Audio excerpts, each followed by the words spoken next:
Hello friends, welcome back to our channel. நம்ம பார்த்துட்டு இருக்க சீராமா சஸ்பிஷியஸ் பார்ட்னர் எபிசோட் 19. ட்ராமாக்குள்ளே போகிறதுக்கு முன்னாடி ஒரு சின்ன தேங்க்யூவிங் இருக்குது. நாங்கள் ரொம்ப ஸ்ட்ரகிள் பண்ணிட்டு இருந்தப்பையும் சரி, நிறைய இஷ்யூஸ் வந்தப்பையும் சரி, எங்களுக்காக சப்போர்ட் பண்ண கொஞ்சம் பேருக்கு தேங்க்ஸ் சொல்லிக்கிறோம். ஏன்னா அலாம் குயின்னு ஒருத்தவங்க அக்கா எப்போக்கா எபிசோட் போடுவீங்கன்னு எங்களுக்கு கேட்டுகிட்டே இருந்தாங்க. அது மட்டும் இல்லை, தியா ராமச்சந்திரனும் எங்களுக்கு ரொம்ப சப்போர்ட் பண்ணாங்க. உங்கள் சப்போர்ட்காக தான் இந்த வீடியோஸை நாங்கள் போடுறோம். ரொம்ப தேங்க்ஸ். Keep supporting please. வாங்க ட்ராமாக்குள்ளே போகலாம். ஓப்பனிங் சீனில் உன்சன் வந்து அவன் செஞ்ச கொலையெல்லாம் கன்ஃபஸ் பண்ணிட்டு இருந்தான் ஷா மேடம் கிட்ட. அதை கேட்டு இந்த ஜஸ்டிஸ் வந்து என்னது என் பையனை இவன் தான் கொலை பண்ண, நான் தப்பாக நினச்சிட்டேன் போங்கியை, எதுக்காக நான் தப்பாக நினச்சேன்னு எனக்கே தெரியல, நான் ரொம்ப ஃபீல் பண்ணுறேன், சாரி போங்கி அப்படின்னு சொல்லிட்டு இருப்பான். ஆனால் அந்த உன்சன் சொல்லுவான், அந்த பையன் சாகும்போது அப்பா என்னை காப்பாற்றுங்கப்பா, எனக்கு ரொம்ப வலிக்குதுப்பான்னு சொல்லிக்கிட்டே இருந்தான். அதை கேட்கும்போது எனக்கு ரொம்ப சிரிப்பாக வந்துச்சுன்னு சொல்லி நக்கலாக பேசியிருப்பான். அப்போ அந்த கேட்டுட்டு இருந்தா ஜஸ்டிஸ் வந்து என்னது என் பையனை இவ்வளோ கஷ்டப்பட்டுருக்கியான்னு சொல்லி அவனை ஜாமீன் எடுத்து வெளில கூட்டு போயிருப்பாரு. எங்கே கூட்டு போகிறாரு நமக்கும் தெரியல, ஆனால் யாருக்குமே தெரியல. இந்த விஷயத்த ஷா மேடம் வந்து ஹூக்கு கால் பண்ணி இந்த மாதிரி ஜஸ்டிஸ் வந்தார், கூட்டு போயிருக்காரு, எங்கே கூட்டு போயிருக்காருன்னு தெரியல, ஆனால் அவன் எல்லாத்தையும் கன்ஃபர்ஸ் பண்ணிட்டான். என்னது கன்ஃபர்ஸ் பண்ணிட்டான்னு ஹூக் ரொம்ப ஷாக் ஆவார்.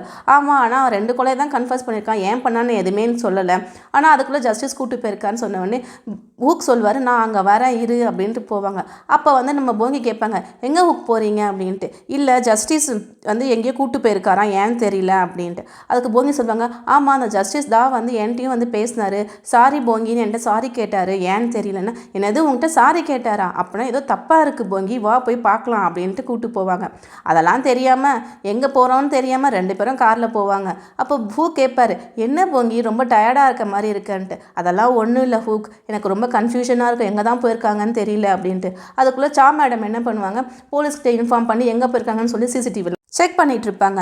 அப்போ நம்ம போங்கி மிரர்லாம் இடிச்சிக்கிட்டு இருக்கோம். ஹூக் கேட்பார், இப்போ எதுக்கு நீ தலையை போட்டு இடிச்சிக்கிட்டு இருக்கேன்னு. இல்லை இந்த மாதிரி பண்ணால் நல்ல ஐடியாலாம் வரும் அப்படின்னு போங்கி சொல்லுவாங்க. இந்த மாதிரி பண்ணால் ஐடியா வராது, ரத்தம் தான் வரும்னு கிண்டல் பண்ணுவாங்க நம்ம ஹூக். அதுக்குள்ளே நம்ம ஷா மேடம் கண்டுபிடிச்சிட்டு இருப்பாங்க அவங்க 2 பேரும் எங்கே போனாங்கன்ட்டு.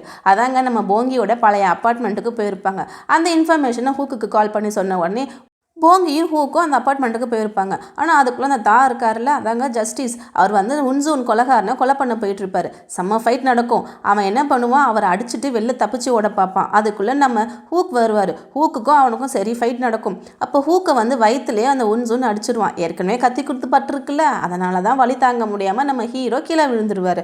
ஆனால் நம்ம போங்கி சும்மா விடாமல் பேக் ஷாட் ஒன்று கொடுப்பா பாருங்க, நம்ம உன்சூன் கொலைகாரன் அப்படியே வலி தாங்காமல் கீழே விழுந்து கதறி அழுவான். அதுக்குள்ளே போலீஸ் வந்துடும், ஷா மேடமும் வந்துடும், அவனை பிடிச்சிட்டு ஜெயிலில் போட்டுருவாங்க. ஆனால் அதோட ஒரு பெரிய சர்ப்ரைஸ் என்னென்னா, நம்ம ஹூக்குக்கு பழையபடி ப்ராசிக்யூட்டர் வேலை கிடச்சிடும். அதனால் ஆனால் அவர் திங்க் பண்ணுவார், யார் கேஸை ஃபஸ்ட் எடுக்கலான்ட்டு. அடுத்த சீனில் போங்கியும் ஹூக்கும் பேசிகிட்டு இருப்பாங்க. என்னென்னா, நான் இந்த மாதிரி நீ பண்ணது எந்த தப்புமே இல்லை ஹூக், அந்த ஜஸ்டிஸ் பண்ணதுனால தானே நீ சின்ன வயசில் அந்த மாதிரி ஒரு பொய் சொல்லிட்டேன், விடு, நான் உன்னை எதுவும் தப்பாக நினைக்கல, அதே மாதிரி எங்கள் அப்பாவும் எந்த தப்பும் பண்ணலன்னு எனக்கு தெரிஞ்சிருச்சு, நம்ம ஏன் பழைய மாதிரி இருக்கக்கூடாதுன்னு சொல்லி நம்ம போங்கி கேட்பாங்க. அதுக்கு நம்ம ஹூக்கும் சிரிச்சுக்கிட்டே, ஆமாம் நம்ம பழைய மாதிரியே இருக்கலாம், லவர்ஸாக இருக்கலாமா ஃப்ரெண்ட்ஸாக இருக்கலாமா அது உங்கள் இஷ்டம் அப்படின்னு போங்கி அங்கேருந்து போயிடுவாங்க. அடுத்த சீனில் ஹூக் பழையபடி ப்ராசிக்யூட்டர் ஆகிட்டார், அவருடைய ஆஃபீஸ்க்கு போவார். ஆனால் அங்கே ரொம்ப மிஸ் பண்ணுவார் மிஸ்டர் பேங்க். ஏன்னா அவர் சொல்லி தானே மிஸ்டர் பேங்க் இங்கே வந்தார். அதனால் இப்போ நான் யாரை பார்க்கணும் அப்படின்னு சொல்லி பேசிகிட்டு இருக்கும் போது அதுக்கு அவங்க சொல்லுவாங்க, நீங்கள் யாரை மிஸ் பண்ணுறீங்க சார், யாருமே இங்கே வரமாட்டாங்க, அவங்க எல்லாருமே வேலையில் இல்லை அப்படின்னு மற்ற பேர்லாம் சொல்லுவாங்க. அதுக்கு நம்ம ஹூக்கில், ஆமாம் இப்போ நான் ஃபஸ்ட்டு யாரை பார்க்கணும் அப்படின்னு சொல்லிட்டு உன்சூனை பார்க்க போவான். இங்கே பாருடா, நீ பண்ண கொலை எல்லாத்தையும் கன்ஃபர்ஸ் பண்ணிக்கிறேன், எனக்கு நல்லாவே தெரியும், உண்மையை சொன்னால் நான் பண்ண வேலை, நான் எந்த கொலையும் பண்ணலன்னு நம்ம உன்சூன் பிளேட்டை மாற்றி போடுவான். அப்புறமா நம்ம ஹூக் வந்து ரெக்கார்டிங் பண்ணதை எடுத்து காமிப்பார். இங்கே பாரு, நீ ஷாக்கிட்ட வந்து எல்லாத்தையும் கன்ஃபர்ஸ் பண்ணியிருக்கேன்னு, அப்போ எனக்கு எல்லாமே பழசு மறந்து போச்சு, இப்போ தான் புதுசாக ஞாபகம் இருக்குன்னு நக்கல் அடிப்பான். ஆனால் ரொம்ப கடுப்பாகி அங்கேருந்து நம்ம ஹூக் வெளியில் வந்துடுவார். போங்கியும் அங்கே போயிட்டு அந்த தாவை பார்ப்பார். அதாங்க ஜஸ்டிஸ். அவர்கிட்ட பார்த்து, இங்கே பாருங்கள், நீங்கள் பண்ண தப்பு தான் உங்களை வந்து திருப்பி அடிச்சிட்ருக்குன்னு சொல்லி திட்டிட்டு வந்துடுவா. வரப்போ நம்ம ஹூக்கை பார்த்து, இங்கே பாருங்கள் மிஸ்டர் ஹூக் அப்படின்னு சொன்னோடனே, சொல்லு போங்கி, நீ ரொம்ப ஜாலியாக இருக்க போல் அப்படின்னு கேட்ட உடனே, அப்படிலாம் ஒன்றும் இல்லை, என்ன ஆஃபீஸ் பக்கம் வந்திருக்குன்னு, நான் அட்டானியாக வந்திருக்கேன், ஒரு புது கேஸ் எடுத்திருக்கேன் அப்படின்னு சொல்லுவாங்க. என்னது புது கேஸ் எடுத்திருக்கியா, நீயும் ஒரு அட்டானி மாதிரி தான் பேசிகிட்டு இருக்க, என்ன கேஸ் அப்படின்னு நம்ம ஹூக் கேட்பார். அதெல்லாம் சொல்ல முடியாது, சீக்ரெட் அப்படின்ட்டு போவாங்க. அப்போ அங்கேருந்து கிராஸ் பண்ணி போகும்போது மிஸ்டர் ஹூக் வந்து, நில்லு போங்கி அப்படின்வாங்க. நம்ம 2 பேரும் சேர்ந்து உன்சூனை கொலைகாரன் நிரூபிக்கலாமா, எனக்கு ஹெல்ப் பண்ணுவியான்னு கேட்பாரு. நீங்கள் தான் பெரிய ப்ராசிக்யூட்டர் ஆச்சே அப்படின்னு நம்ம போங்கி சொல்லுவாங்க. அதெல்லாம் பரவாயில்ல, ஹெல்ப் பண்ணுறியா அப்படின்னு ஹூக் கேட்ட உடனே போங்கி சிரிச்சுக்கிட்டே உங்களுக்கு பண்ண மாட்டேனா சார், உங்களுக்கு கண்டிப்பாக பண்ணுவேன் அப்படின்னு அங்கேருந்து மூவ் ஆன் பண்ணுவாங்க. அடுத்த சீனில் எல்லாரும் மீட்டிங் ஹாலில் உட்காந்துருப்பாங்க. அப்போ நம்ம அது பூன் தாத்தா இருக்கார்ல, அவர் கேட்பார், என்ன பேங்க் ப்ராசிக்யூட்டர் ஆஃபீஸ்க்கு போகிறீங்க போல் அப்படின்னா, ஆமாம் அங்கே ஏதோ வேகன்சி இருக்குன்னு கேள்விப்பட்டேன், ஆனால் நம்ம ஹூக்குக்கு ரொம்ப சந்தோஷமாக இருக்கும் அவர் வரப்போகிறாருன்ட்டு. அதுக்குள்ளே பூன் தாத்தா சொல்வார், எக்ஸ்ட்ரா 20% சேலரி ஏற்றி தரேன், வரி இங்கேயே இருக்கணும் அப்படின்ட்டு. அதுக்கு இல்லை இல்லை நானா பணத்துக்கெலாம் அடிமை இல்லைன்னு சொல்லி நம்ம பேங்க் சொல்லுவார். அதை பார்த்து நம்ம ஹூக் ரொம்ப சிரிப்பார்.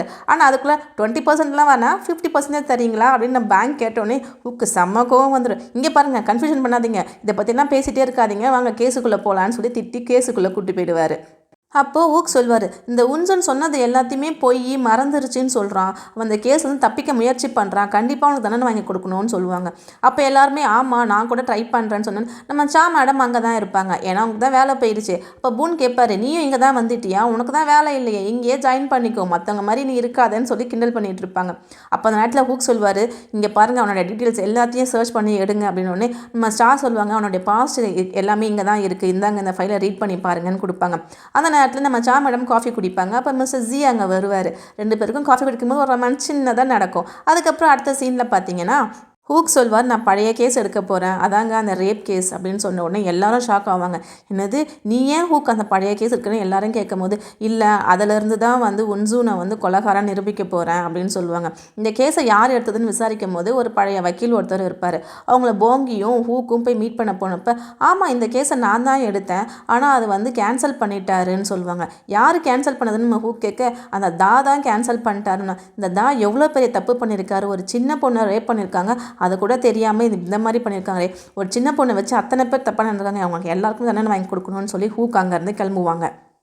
அடுத்த சீனில் கோர்ட்டில் ஹூக் உன்சூனை விசாரிச்சுட்டு இருப்பார். இங்கே பாரு, நீ தானே அந்த பொண்ணு ரேப் கேஸில் இன்வால்வ் ஆயிருக்க அப்படின்னு கேட்கும்போது, நான் இல்லை, என்ன என் மேலே பழி போட பார்க்குறீங்களா, கொலை பழியும் என் மேலேயே போடுவீங்க, ரேப் கேஸும் என் மேலேயே போடுவீங்களான்னு சொல்லி அந்த உன்சூன் பிளேட்டை மாற்றிட்டு இருப்பான். அப்போ நம்ம ஹூக் கேட்பார், அப்போ நீ அங்கே தான் இல்லையே, தப்பாக நடந்ததுங்க எல்லாம் யாருன்னு உனக்கு தெரியுமா? நல்லா தெரியும், அது மட்டும் உனக்கு எப்படி தெரியும் நம்ம ஹூக் கேட்க, அதுக்கு அந்த உன்சூன் நான் கேள்விப்பட்டேன்னு போய் சொல்லுவான். ஓ கேள்விப்பட்டியா அப்படின்ட்டு நம்ம ஹூக் அந்த 6 பேரையும் தப்பாக சொல்லுவான்.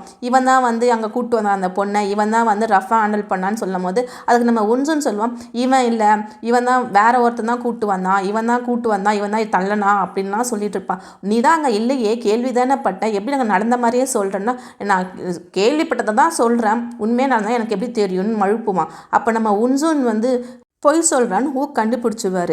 அப்புறமா நிறைய ரிப்பீட்டான கொஷினை கேட்டுக்கிட்டே இருப்பார் ஹூக், அவனை ப்ரொவோக் பண்ணி எப்படியாவது உண்மையை வர வச்சிடணுன்ட்டு. அங்கே இருக்கிற பேரை எல்லாம் தப்பாக சொல்லுவார். ஆனாலும் அவன் ரொம்ப டென்ஷன் ஆகி, இல்லை அவங்களாம் யாரும் இல்லை, இவன் தான் அப்படி பண்ணான், அவன் தான் அப்படி பண்ணான்னு உண்மையை சொல்லிக்கிட்டே இருப்பான்.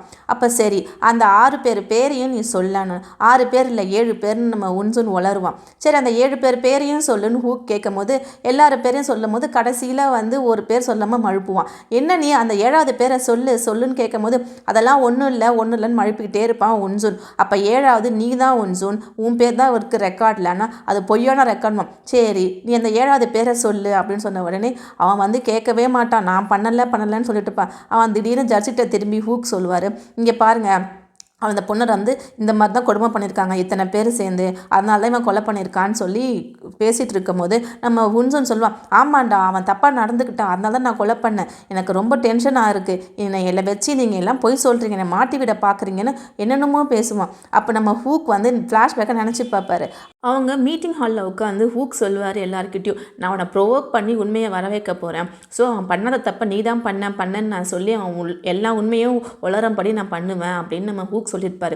அதே மாதிரி தான் கோர்ட்லேயும் நடந்துகிட்ருக்கோம். நீ தான்டா பண்ண, நீ தான் ரேப் பண்ணேன்னு சொல்லிகிட்டே இருக்கும் போது உன்சூன் நான் பண்ணலை, என் கூட இருந்தவனுங்க பண்ணானுங்க, அதனால தான் நான் அவனுங்க எல்லாரையும் நான் கொலை பண்ணேன் அப்படின்னு சொன்ன உடனே நம்ம ஹூக் சொல்வார், அதெல்லாம் போய் அதுக்கு ஆதாரம் எங்கே, நீ கொலை பண்ணதுக்கு ஆதாரம் எங்கன்னு சொல்லி கேட்கும் போது அந்த உன்சூன் சிரிச்சுக்கிட்டே அந்த இடத்த சொல்லிடுவான். அங்கே போனால் ஒரு டெட் பாடி இருக்கும், அதுக்கான ஆதாரமும் கிடைக்கும். போலீஸ் அதை எடுத்துகிட்டு கொடுத்த உடனே ஹூக் சிரிச்சுக்கிட்டே, இங்கே பாரு உன்சூன், நீ தான் எல்லா கிரிமினல் வேலையும் பண்ணியிருக்க, எல்லா கிரைமையும் பண்ணியிருக்கேன்னு சொல்லி அரெஸ்ட் பண்ணி கூப்பிட்டு போயிடுவாங்க.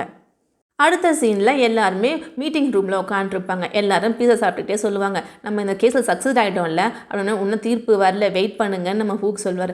இருந்தாலும் தப்பு உன்சுன் தானே பண்ணான் அப்படின்னு நம்ம பூண்டத்தை கேட்க, இல்லை அவன் பாவம், அவனுக்கு வந்து அந்த பொண்ணு மேலே ஒரு க்ரஷ் இருந்துச்சு.